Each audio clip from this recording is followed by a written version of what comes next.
para motivo que o partido UPB há 53 anos de existência e apresentar anoche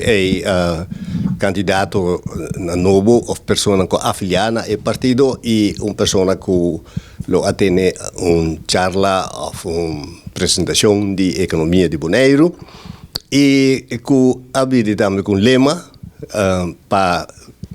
a campanha. Pois o ponto estava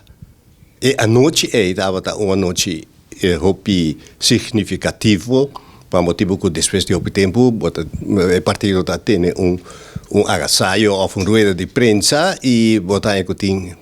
basta a visitar a sede e que o que me atende e mira que tem cambio totalmente agora aqui de direção que o partido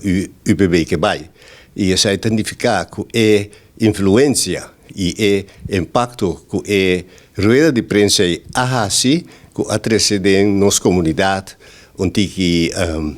especulação onde que se vira nervioso tá com em que direção nós está vai e o ponto essencial está que o senhor James Crown tem discussão quem é líder de UPB mas que se não que James não pode líder James o tempo passa James tem tempo James tem coisas na sua está colocado na sua cartão pero essa altura já sabe aí na abotum banda e agora aqui também para não vai coração perrende essa é coisa que a cambia que bota a central. Kita, senhor Sili, sua opinião riba é parte de política que a binta riba último ano na Bonaire aqui. É político tem desenvolvimento, você para motivo que for de 10 tudo coisa cambia e nós mestres viva que a situação é que é parte não que cai bom de Holanda também hopi stricto e também hopi maneira não bisa que hopi emeste vai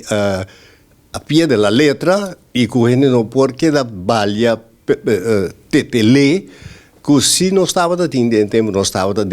constelação antiano que nós pode influenciar outro governo central nós pomos saco da baixa governo bom e que nós mestemos nos cosnan e o governo central está trabalhando aqui não está vira não está o que nós quer e agora passa que o Bonaire está de partido que nós precisa de chantagem. Nós podemos verwachten Arthur Sili de eleição ribolista? Não, me conhece lista de Briete.